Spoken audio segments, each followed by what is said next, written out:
राज्यस्तरीय बाल वैज्ञानिक प्रदर्शनी 2024 उद्यापित भुवनेश्वर किट विश्वविद्यालय परिसर में 3 दिन धरी चली प्रदर्शनी में देशर 25 राज्यर केन्द्रीय विद्यालय 400 छात्र छात्री माने अंशग्रहण करते। आज उद्यापन उत्सव में भुवनेश्वर सीएसआईआर आईएमएमटी निर्देशक डॉक्टर रामानुज नारायण मुख्य अतिथि भाव में जोगदे। यह अवसर में छात्र छात्री मानक कहते जे तुम्हें माने आगामी दिन जड़े जड़े युव वैज्ञानिक तुम देश जमी गर्व कर भल पढ़ी देशर ना रखा दरकार बोली कहते।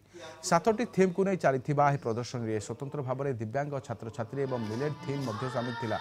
यह सबु थीम रे निजर प्रोजेक्ट प्रस्तुत करिथिबा छात्र छात्री मानक मध्यरु प्रति श्रेष्ठ 3 जन छात्र छात्री को पुरस्कृत करा जायतिला।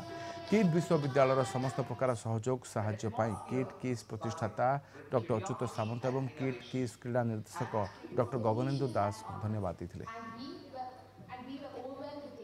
आमर जो राज्य स्तरीय बाल वैज्ञानिक प्रदर्शनी 2024 विगत 8 तारिख रु आरंभ हुई आज यार समापन है एवं एथिरे 25टी रिजियन आम जो केंद्रीय विद्यालय 25टी रिजियन अच्छी सबू रिजियन रु विभिन्न थीम आमर 5टी सब थीम थिला एवं डिफरेंटली एबल बा जो चिल्ड्रेन विथ स्पेशल नीड से गोटे थीम थिला एवं सेमिनार थिला।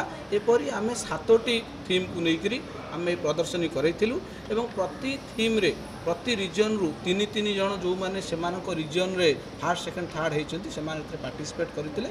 अराउंड आम 400 पाखापाखि आमर चिल्ड्रेन ये पार्टिसिपेट करते यह द्वारा से गोटे साइंटिफिक टेम्परामेंट डेभलप होती पिला माने बहुत खुशीर सह यही प्रदर्शनी रे भाग नहीं से निजर जो साइंटिफिक एटीट्यूड को ये प्रदर्शन करते।